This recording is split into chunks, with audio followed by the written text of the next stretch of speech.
Dan saat ini kami sudah terhubung melalui Zoom bersama dengan Bapak Henry Setiadi yang merupakan founder Mastermind Trader. Kita akan langsung sapa saja Pak Henry, selamat sore, apa kabar Pak? Pak David, ya salam sehat Pak, baik. Terima kasih Pak Henry sudah meluangkan waktu di IDX Channel. Memasuki hari ketiga perdagangan pasca libur panjang, Pak Henry, tadi negara saham gabungan sempat memberikan harapan lebih dominan bergerak di zona hijau. Namun beberapa menit jelang penutupan di sesi kedua, tampaknya kembali ditarik ke bawah dan ditutup di zona merah, melemah tipis di 0,05%.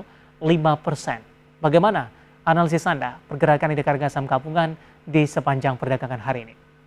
Ya Pak David, ya setelah koreksi cukup tajam ya kemarin ya, tadi awal perdagangan sampai dengan tadi sebelum penutupan pun sempat bergairah ya. Namun sepertinya para investor masih khawatir ya akan dampak daripada kenaikan suku bunga di Amerika ya, naik 50 basis point ya. Nah sementara yang sudah ambil tadi di posisi bawah, kita melihat banyak sekali di sebelum akhir penutupan itu mengambil profit aksi taking ya. Jadi lebih ke short term ya, tapi secara long term sekali lagi kita melihat bahwa di sini justru IHSG ya ada opportunity untuk rebound kembali, karena kita lihat sini juga banyak para investor yang long term justru masuk posisi Pak pada saat menyentuh support ya. Baik, hari ini di penutupan sesi kedua melemah tipis di 0,05%. Tadi Anda katakan para investor masih mengkhawatirkan perkembangan ke depan seperti apa, terutama terkait dengan kenaikan suku bunga. Nah, untuk Rabu, waktu setempat Amerika Serikat akan merilis kinerja dari inflasi ini. Bagaimana Anda melihat antisipasi investor terkait dengan kondisi ini? Kalau inflasi Amerika Serikat masih berada di level atas ini, tampaknya bukan tidak mungkin The Fed di pertemuan selanjutnya kembali akan menaikkan suku bunga lebih agresif lagi, Pak Henry. Ya, tentu ada dampak Pak David ya. Tapi kalau untuk kondisi market di Indonesia, karena kan kita punya market itu didukung oleh komoditi ya Pak ya. Dimana kita melihat bulan ini, saya lihat daripada report itu bahwa bulan ini di Indonesia aja itu inflasinya di atas 3%. Ada kemungkinan memang dari BI sendiri akan meningkatkan juga suku bunga ya. Tapi dengan adanya penopang daripada komoditi ini, saya rasa Pak dampaknya nggak terlalu besar. Dan hari ini pun kita lihat juga sebenarnya Pak ya, rata-rata indeks selain finance dan teknologi, rata-rata sudah menunjukkan rebound ya. Ya jadi secara overall sekali lagi Pak David, kita masih tetap optimis Pak sama kinerja IHSG kita ya. Baik, saya cukup tertarik untuk membahas sektor teknologi, Pak Henry. Dampak dari kenaikan suku bunga The Fed tidak hanya pasar domestik, pasar global, emiten-emiten teknologi yang ada di Bursa Amerika Serikat juga mengalami koreksi yang cukup dalam. Ada Wir Asia, kemudian juga ada Goto, kemudian juga ada Buka. Hari ini kompak, auto reject bawah. Bagaimana Anda melihat dari sektor teknologi ketika indeks harga saham gabungan mencoba rebound? Saham-saham di sektor lain juga mencoba rebound, tapi kondisi berbeda terjadi pada saham-saham di sektor teknologi. Ya, kalau dilihat dari kaitannya dengan suku bunga Pak David ya, saham teknologi sama finance ini kenapa hari ini diantaranya itu terkoreksi ya, walaupun indeks yang lainnya itu sudah naik ya. Karena dengan kenaikan suku bunga ini saya rasa mereka yang untuk teknologi kan banyakkan source of finance-nya itu lewat banking Pak ya. Dengan adanya kenaikan suku bunga tentu beban cost mereka lebih tinggi. Nah di sini mungkin para investor melihat bahwa ada perubahan nanti ya di operating cash flow-nya dan sebagainya. Jadi saya rasa ini yang membuat investor hari ini lebih memilih ya untuk stay out dulu dari emiten yang berbasis di finance maupun teknologi Pak David. Baik, kita akan coba ulas satu persatu dari beberapa saham teknologi yang hari ini mengalami koreksi cukup dalam. Saya ke Goto terlebih dahulu Pak Henry. Hari ini auto reject bawah ditutup di level 222, melemah di 6,72%, semakin jauh dari level harga IPO. Bagaimana Anda melihat pelemahan yang terjadi sampai sejauh ini untuk Goto dan juga rekomendasinya? Ya, untuk saham Goto bagi yang sudah masuk posisi, tetap disarankan jangan panic selling gitu ya. Memang ini kondisi pada saat suku bunga naik, memang kelihatannya memang sentimen pasar ini masih negatif gitu ya. Dan hari ini kita lihat ditutup di 222 ya, terkoreksi 6,72% ya. Di sini secara long term kita melihat justru untuk sisi bisnisnya Pak ya, sisi bisnis secara fundamental nih untuk Goto ya specifically ini prospeknya justru bagus Pak ya. Justru masih ada opportunity bagi yang belum masuk posisi ya pada saat IPO dengan sekarang boleh masuk posisi ya, hanya saja jangan maksudnya langsung put your egg ya in one basket gitu ya, jadi bisa averaging down ya, karena sekali lagi kalau untuk lihat trennya ini masih bisa terkoreksi Tapi kalau untuk long termnya ini potensi Pak untuk bisa kembali lagi ke level 442 ya, yang sempat dicapai di tanggal 12 April lalu ya. Oke, artinya Anda tetap optimis untuk Gotoh, tapi lebih ke arah untuk investasi jangka panjang dan Iya, betul. bisa dikatakan bonus dengan koreksi yang terjadi di beberapa pekan terakhir, begitu Pak Hendri? Iya, betul Pak David. Baik, bagaimana dengan Buka Pak? Hari ini juga mengalami auto reject bawah, 6,63% dan ditutup di level 310. Ya, untuk buka juga ya, hari ini ditutup di 310, tadi minus 6,62. Ya, untuk buka pun juga ini mirip dengan Gotoh, tapi secara tren ini buka ini lebih clear Pak ya. Jadi ini lebih ke ranging, ya, kemudian juga lebih kuat indikasinya. Kalau buka ini akan rebound Pak ya, asalkan besok Pak market dibuka itu bisa melanjutkan at least ya harga penutupan hari ini di 310 ya. Ya itu Pak, sebagai Oke. support ya 310 ya. Rekomendasinya Pak Hendri, apakah sama dengan Gotoh? Jangan melihat dari sisi jangka pendek, tapi ini lebih ke arah untuk jangka panjang.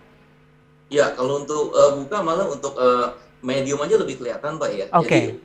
Bukalapak ini hari ini kita lihat supportnya itu di 310 tepat di harga penutupan. Ya, jadi besok misalkan bisa dibuka di atas 310, saya rasa ini opportunity ya bagi yang belum masuk posisi atau mau averaging down Pak untuk buka. Dengan target price terdekat atau jangka menengah, seperti yang Anda sebutkan tadi, prospeknya sudah kelihatan?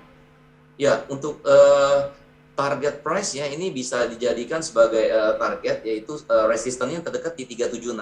Apabila berhasil break di atas 376, ini saya melihat justru berpotensi Pak ya, untuk menguji level resisten berikutnya itu di 400 Pak untuk buka. Oke. Sebelum jeda ada Wir Asia Tbk dengan kode saham WIRG. Hari ini juga tertekan cukup dalam 6,81% dan ditutup di level 890. Ini kondisinya agak berbeda Pak Hendri. Sebelumnya Wir Asia sudah mengalami kenaikan yang cukup signifikan. Ya, untuk Wear Asia ini masuk di sektor software gitu ya. Ini juga kelihatannya Pak ranging. Ya, kemarin kan penutupan masih di 1025 dan hari ini cukup drop signifikan ya. Turun 6,8%, ditutup akhirnya di 890. Nah, perhatikan saja Pak untuk level supportnya yaitu pas di penutupannya 890. Ya, lihat besok apabila bisa bertahan ya, at least di 890. Ini kemungkinan Pak dia akan menguji kembali level resistannya dekat di 1215. Ya, 1215 untuk Wira Asia. Oke, ini lebih ke arah untuk trading jangka pendek lebih cocok atau jangka menengah dan jangka panjang lebih menjanjikan Pak Hendri? Ya, kalau ini jangka panjang belum gitu kelihatan ya, tapi short term to medium ini ada indikasi untuk rebound Pak ya. Oke, nah komoditas ini harganya dari sejumlah komoditas lebih cenderung tertekan, tapi dari sisi fundamentalnya hari ini cukup banyak. Pertambangan batu bara, emiten-emitennya banyak yang merilis kinerja mereka, ekspansi ke motor listrik, kemudian ekspansi ke pertambangan nikel juga ada begitu, kemudian juga rencana pembagian dividen. Bagaimana Anda melihat prospek dari saham-saham pertambangan batu bara ini? Ya, saham-saham pertambangan batu bara saya melihat prospeknya tetap Pak masih bisa uptrend ya Pak ya. Jadi kalau untuk secara keseluruhan sekali lagi saham-saham di sektor energi terutama ya, mau itu batu bara, kemudian pertambangan lainnya seperti nikel ya, prospeknya masih tetap apa untuk itu. Oke, pertanyaan masuk di WhatsApp interaktif kami ada Bapak Susilo di Blitar. Terima kasih sudah berpartisipasi. Dividen Adaro 4%, cukup menarik. Komentarnya adalah 13 Mei. Sudah ambil posisi Adaro di 3.000 Pak. Sebaiknya sell atau tunggu dividennya. Bagaimana analisisnya Pak Hendri? Oke, Untuk baik, Adaro. ya. Ya, jadi kalau untuk Adaro yang menunggu dividen ya sebaiknya sell atau bagaimana tergantung untuk trading profile-nya ya Pak ya.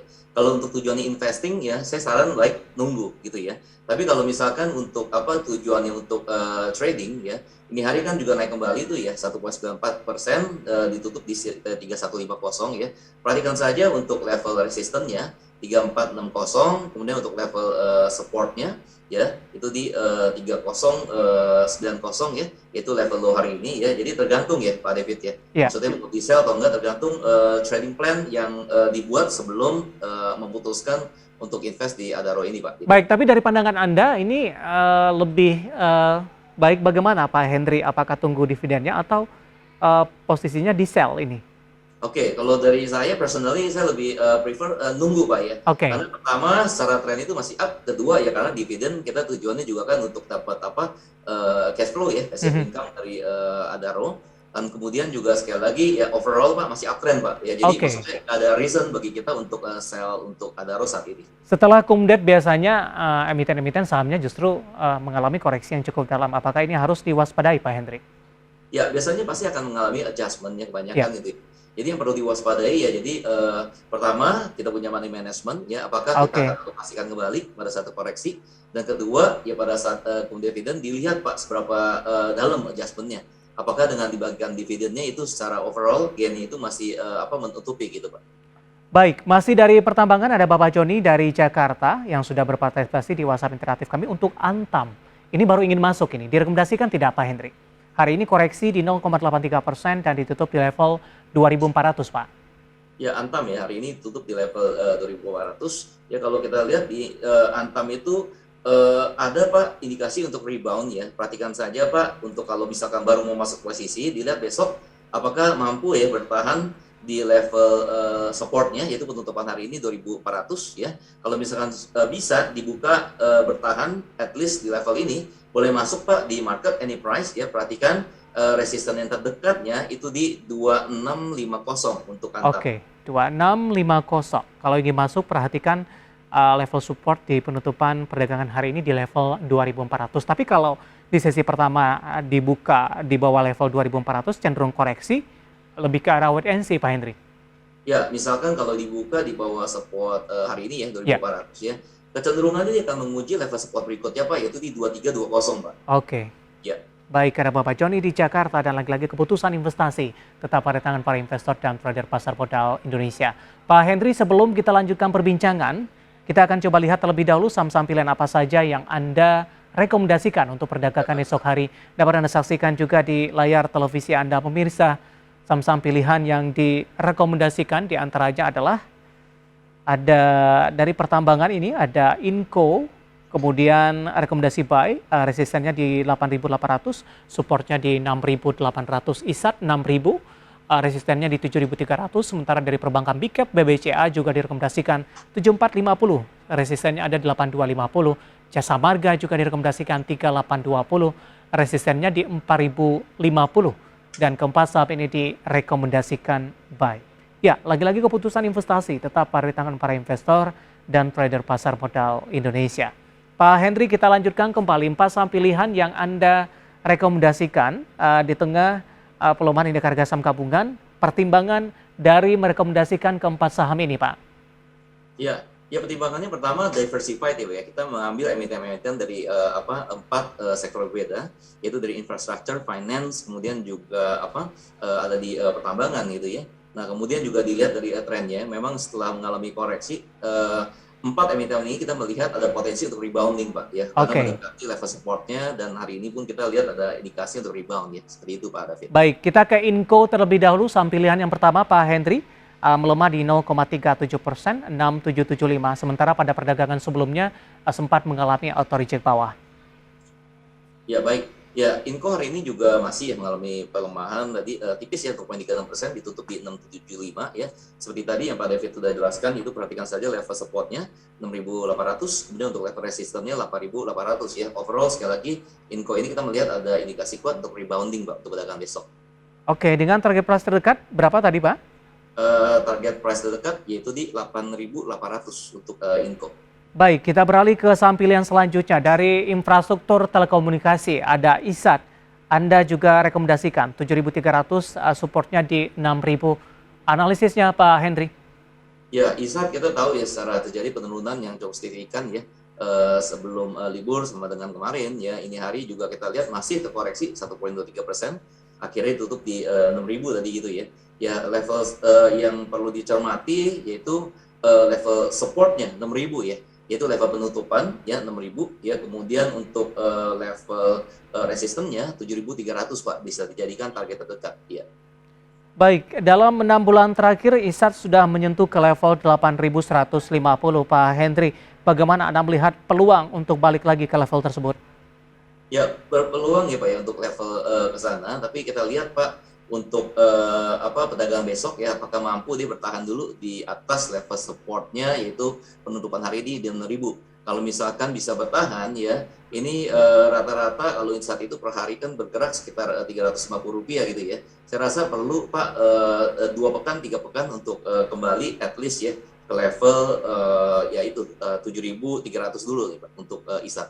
Oke, kita beralih ke saham pilihan yang ketiga dari perbankan big cap. BBCA juga direkomendasikan buy, menguat di 1,66% di 7.650. Di antara beberapa perbankan big cap, BBCA tampaknya satu-satunya ini yang kembali ditutup di zona hijau, sementara perbankan big cap lainnya lebih cenderung tertekan. Ya, Pak David, ya BBCA ya di tengah-tengah hari ini pasal koreksi ya kemarin pun juga sudah menunjukkan indikasi rebound ya. Dan kita melihat Pak ada indikasi BBCA akan tetap menguat ya besok. Perhatikan saja level supportnya di 7450, kemudian untuk level resisten itu ada di 8250 untuk BBCA.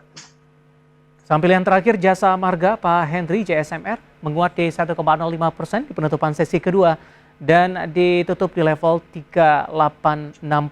Sementara tadi untuk saham pilihan Jasa Marga, Anda rekomendasikan resistennya di 4050, supportnya ada di 3820. Ya, Jasa Marga ini hari sudah menunjukkan rebound ya Pak ya, ditutup menguat 1,04%, akhirnya ditutup di angka 3860 ya. Jadi kalau untuk JSML perhatikan saja, apabila besok bisa melanjutkan harga penutupan hari ini 3860, rata-rata ini JSMR ini per hari kan bergerak sekitar 140 sampai dengan 150 rupiah ya. Ini berpotensi Pak untuk menguji level resistennya 4050 Pak, bisa dijadikan sebagai target price terdekat ya. Baik, 4 saham pilihan yang direkomendasikan pemirsa dan lagi-lagi keputusan investasi tetap ada di tangan para investor dan trader pasar modal Indonesia. Saya akan coba ulangi kembali.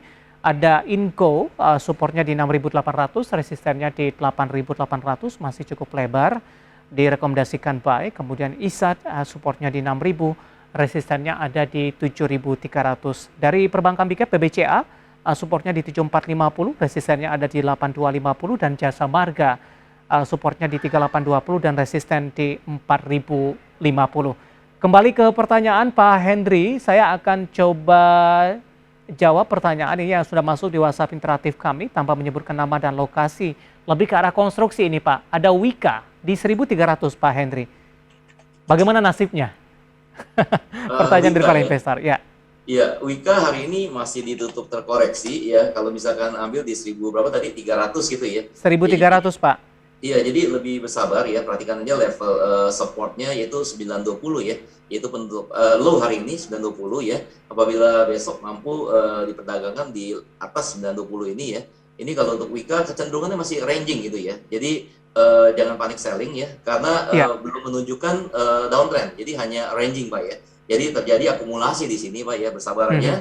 Ada kemungkinan Pak dia bisa rebound kembali gitu ya, dilihat perdagangan besok Pak. Ya. Melemah di 0,54% di 925, nyangkut di 1300, direkomendasikan averaging down tidak Pak Henry?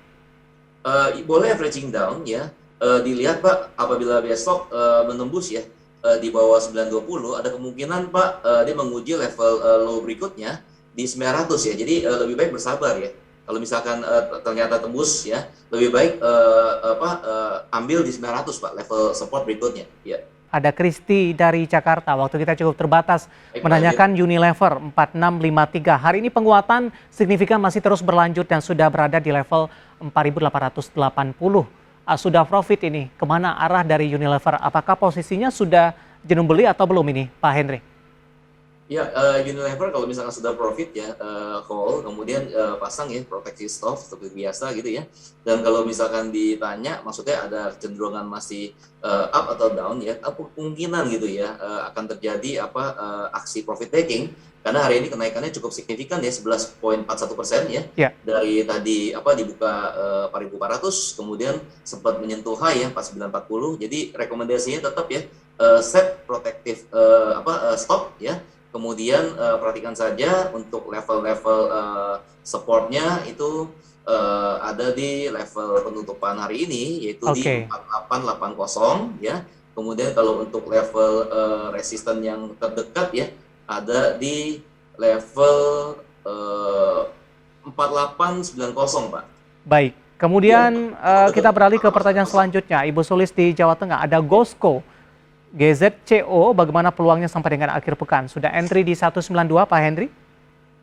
Ya, GZCO juga hari ini kenaikannya cukup signifikan ya Pak ya. Tadi kalau Ya. nggak salah 15% lebih gitu ya. Saya lihat dulu. Iya betul. Ya, jadi 15,38% ya. Ditutup di 195 ya. Ada kemungkinan besok terjadi profit aksi profit taking ya. Ya. Tapi jangan panik selling ya. Perhatikan saja untuk level supportnya ya. Sekali lagi di penutupan hari ini 195 ya. Kemudian untuk level resistennya itu ada di 210 Pak, cukup dekat ya. Baik, kita ke Pak Hans yang ada di Yogyakarta. Untuk Elsa Pak, analisisnya. Ya, untuk Elsa ini kalau dilihat dari trennya ya Pak ya. Ini cenderung nih kalau untuk Elsa ini lebih ke sideways atau ranging ya. Hari ini juga nggak ada pergerakan ya. Dibuka 284 kemudian ditutup di 286 tadi ya. Ya, jadi kalau untuk Elsa ini secara umum masih ranging. Jadi tergantung tujuan untuk investmentnya ya. Kalau untuk jangka pendek ya kelihatannya ranging Pak, masih tetap ranging. Kemudian kalau untuk jangka panjang bisa Pak rebound ya dengan resistennya itu di 360 masih jauh ya. Kemudian untuk supportnya perhatikan ya level penutupan hari ini Pak 286. Baik, selanjutnya tanpa menyebutkan nama dan lokasi untuk Pegas ini, bagaimana analisisnya Pak Hendri? Hari ini menguat di 0,33% dan sempat menyentuh ke level tertingginya di 15.40 Pak. Ya, Pegas hari ini itu ya menguat tipis ya 0,33%, tutup di 1520 ya. Nah kalau untuk Pegas sendiri Pak itu short term uptrend Pak, short term. Tapi kalau untuk medium to long term ini masih ranging ya. Jadi perhatikan saja untuk level supportnya ada di 1490 dan untuk level resistennya itu ada di 1540 Pak, level high untuk hari ini ya. Baik, ada Pegas 1520 menguat di 0,33% dan tampaknya pembahasan tadi sekaligus mengakhiri kebersamaan kita di Idea Succession Closing untuk kali ini Pak Hendri. Terima kasih dan lagi-lagi keputusan investasi tetap ada di tangan para investor dan trader pasar modal Indonesia. Pak Hendri sehat selalu, terima kasih Pak. Sehat selalu Pak. Baik, ada Bapak Hendri Setiadi, founder Mastermind Trader. Dan berbincang tadi mengakhiri kebersamaan kita di Idea Succession Closing untuk kali ini. Akhirnya saya David Sanovo dan seluruh kerabat kerja yang bertugas mengucapkan terima kasih dan sampai berjumpa kembali.